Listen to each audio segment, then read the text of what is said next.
સુરત જિલ્લાના માંડવીમાં ગુજરાતનું સૌપ્રથમ ઇકો ગામ ધજ આવેલું છે. સ્માર્ટ વિલેજ, આદર્શ ગામ, ગોકુળિયું ગામ જેવા શબ્દો આપણા કાને અવારનવાર પડતા હોય છે.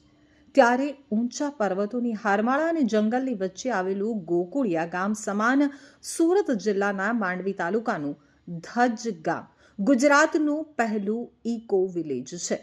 સુરત વન વિભાગની માંડવી ઉત્તર રેન્જમાં અંતરિયાળ જંગલ વિસ્તારમાં આવેલું સંપૂર્ણ વન વસાહતી આ ગામ પર્યાવરણ પ્રગતિનો તાલમેલ જાળવી અને દેશના અન્ય ગામોને પ્રેરણા આપી રહ્યું છે.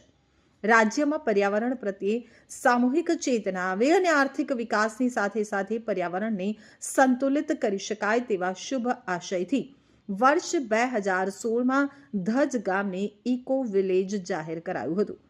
આવનાર સમયમાં સુરતના ઓલપાડ તાલુકાના નઘોઈ ગામને ઇકો વિલેજ તરીકે ડેવલપ કરાશે તેમ નાયબ વન સંરક્ષણ શ્રી આનંદકુમારે જણાવ્યું હતું.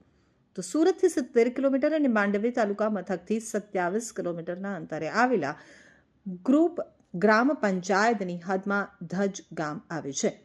નાયબ વન સંરક્ષક આનંદકુમારે જણાવ્યું હતું કે 2016માં ધજ ગામ ઇકો વિલેજ જાહેર થયા બાદ પર્યાવરણની જાળવણી માટે બાયોગેસ, ભૂગર્ભ જળ, રેઇન વોટર હાર્વેસ્ટિંગ, સૌર ઉર્જા સંચાલિત સ્ટ્રીટ લાઇટ સહિતની સુવિધાઓ ઉપલબ્ધ કરાવી છે. તો ગામના ખેડૂતો પ્રાકૃતિક કૃષિ પ્રત્યે જાગૃત બને તેવા સઘન પ્રયાસો હાથ ધરાયા છે. હાલ જીઈસીનું વન વિભાગ સાથે મર્જર થયું છે. આગામી સમયમાં વન પર્યાવરણ રાજ્યમંત્રી મુકેશભાઈ પટેલના માર્ગદર્શન હેઠળ ઓલપાડ તાલુકાના નઘોઈ ગામને ઇકો વિલેજ તરીકે વિકસાવવામાં આવશે. તો વન સમિતિના પ્રમુખ ધર્મેશભાઈ વસાવાએ જણાવ્યું હતું કે અગાઉ મોબાઈલ નેટવર્કની ખૂબ જ મુશ્કેલી હતી, પરંતુ રાજ્ય સરકાર અને વન વિભાગના સંયુક્ત પ્રયાસથી BSNL મોબાઈલ ટાવરની સુવિધા મળવાથી ઝડપી સંપર્ક, આરોગ્યલક્ષી તેમજ શિક્ષણલક્ષી કાર્ય સરળ થઈ રહ્યું છે. ઘરે જ ગોબર ગેસનો લાભ મળતા ગામના સારુબેન વસાવાના જીવનમાં આમૂલ પરિવર્તન આવ્યું છે. તેઓ કહે છે કે હવે જંગલમાંથી લાકડા કાપવામાંથી મુક્તિ મળી છે અને ધુમાડામાંથી પણ રાહત મળી છે. ઘણીવાર ધુમાડાથી આંખો બળતી હતી, પરંતુ આજે ગોબર ગેસ સુવિધાએ અમારા રસોઈ કામને આસાન કરી દીધું છે. તો ધજ મહિલા દૂધ મંડળીના મંત્રી ઉષાબેન વસાવાએ જણાવ્યું હતું કે સુમુલ ડેરી સંચાલિત દૂધ મંડળીમાં 15 સભાસદો દૈનિક દૂધ ભરે છે. ગામની બહેનો દૂધમાંથી દર મહિને 10 થી 12 હજાર કમાઈ અને આત્મનિર્ભર બની રહી છે. ઇકો વિલેજ પ્રોજેક્ટમાં દૂધ ફેટ મશીન અને કમ્પ્યુટર આપવામાં આવ્યું છે. પહેલા સવાર સાંજ 5 કિલોમીટર ચાલી અને બીજા ગામમાં દૂધ ભરવા જવું પડતું હતું, પરંતુ હાલ ધજ ગામમાં જ દૂધ ભરી અને મહિને સારી એવી આવક મળી રહી છે તેમ સહજ ખુશી વ્યક્ત કરતા મંત્રીએ ઉમેર્યું હતું.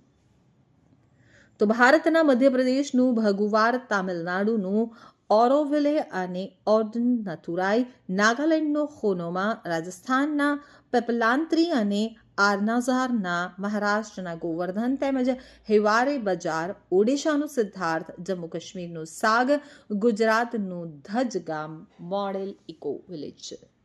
जिला मांडवी तालुका एक दज करके एक मतलब हमारा सेटलमेंट विलेज है. इसके अंदर 2016 से इको विलेज कॉन्सेप्ट जीईसी द्वारा, गुजरात इकोलॉजिकल कमीशन द्वारा मतलब इनका वो आयोजन करके एग्जीक्यूट किया है. इसके अंदर अलग अलग मतलब इनका कामगिरी, पर्टिकुलरली पर्यावरण मतलब बचाने के लिए मतलब इनका biogas, rain water harvesting, solar light, ऐसा मतलब इनका अदर मतलब एक्टिविटीज़ भी मतलब इनका आयोजन किया 2016 से.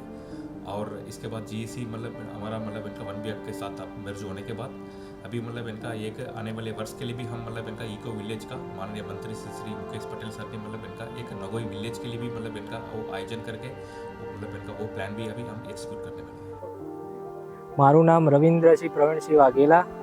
હું રેન્જ ફોરેસ્ટ ઓફિસર તરીકે સુરત વન વિભાગમાં આવેલી માંડવી ઉત્તર રેન્જમાં મારી ફરજ નિભાવું છું. માંડવી ઉત્તર રેન્જનો કુલ કાર્ય વિસ્તાર 10,000 હેક્ટર છે, જેમાં ટોટલ 27 ગામડા આવેલા છે. જેમાં 27 ગામમાંથી અંતરિયાળ ગામ કહીએ તો એક ધજ ગામ આવેલું છે. ધજ ગામ અંદાજિત આશરે 2016-17માં વન વિભાગ અને ઇકોલોજીકલ કમિશનર દ્વારા 2016-17માં એના ઇકો વિલેજ તરીકે જાહેર કરવામાં આવેલું હતું, જે તમામ લોકો પશુપાલન, ખેતી અને જંગલ પર આધારિત છે. ઇકો વિલેજ ધજ ગામમાં સુવિધાની વાત કરીએ તો ઘરે ઘરે સોલાર લાઇટ ઉપલબ્ધ છે. વરસાદી પાણીના સંગ્રહ માટે ઘરે ઘરે ભૂગર્ભ ટાંકા પણ બનાવેલા છે. દરેક ઘરે ગોબર ગેસના યુનિટ પણ આવેલા છે. પ્લસ ગામમાં સ્મશાન ગૃહ પણ બનાવવામાં આવેલ છે અને મહિલાઓ માટે એક દૂધ ડેરી પણ બનાવવામાં આવેલ છે. તેમજ મોબાઈલની કનેક્ટિવિટી માટે BSNLનું ટાવર અને ઘન કચરા માટે ઓર્ગેનિક ઘન કચરા યુનિટ પણ બનાવેલ છે. મારું નામ સારુબેન ગંભીરભાઈ વસાવા. હું ધજના રહેવાસી અને અમને ઇકોવેલોજી તરફથી એ ગોબર ગેસ આપ્યો. એમાં અમને ઘણો જ ફાયદો થયો, કારણ કે અમને જંગલમાંથી લાકડા લાવવાનું બચી ગયું. એટલી મહેનત અમારી ઓછી. અમને લાકડા લાવવાની બહુ જ મુશ્કેલી થતી હતી ને ચૂલો પણ હળગાવવાના બહુ ધુમાડો નીકળે એટલે કોઈ વાર રોડી પણ રહેવાતી હતી. બહુ ધુમાડો નીકળે એટલે આંખમાં ધુમાડો ભરાતો હતો. એમાંથી અમે બચ્યા, એમાંથી અમને ફાયદો થયો. આ ગોબર ગેસથી અમને સારી રીતે અમે રાંધીને ખાઈએ અને થોડી પણ અમને રાહત મળી. અને એ ફરજ જંગલ ખાતાઓ અને ઇકોવેલોજી એમાંથી અમને ખૂબ જ એ લોકો સહાય કરી. એ માટે હું ખૂબ ખૂબ આભાર માનું છું. મારું નામ દશરથભાઈ રૂપાભાઈ વસાવા. હું ધજ ગામનો વતની છું. માંડવી તાલુકાનું છેલ્લું ગામ અમરવન પ્રેયાળ ગામ છે. ત્યાં અમારા ગામની અંદર આ ઇકો વિલેજ પ્રોજેક્ટ આવ્યો 2016-17માં. ત્યારે ઇકો વિલેજ તરફથી અમારા ગામને આ સ્મશાન બનાવી આપવામાં આવેલ છે અને ગામની અંદર ફોરેસ્ટ ડિપાર્ટમેન્ટ અને ઇકોલોજી મળીને ઘણી બધી યોજનામાં કામ કરેલું છે, જેવા કે ભૂગર્ભ ટાંકા, સોલર સ્ટ્રીટ લાઇટ ને ગોબર ગેસ, પછી રિચાર્જ વેલ. એ રીતના ગામની અંદર જંગલ ખાતા અને સરકારશ્રીના ઘણા બધા કામો થયેલ છે, જે અમારે ગામને ઘણો ફાયદો થઈ શક્યો છે, જે અમને કામની અંદર ઘણી બધી ઉપયોગી થયેલ છે.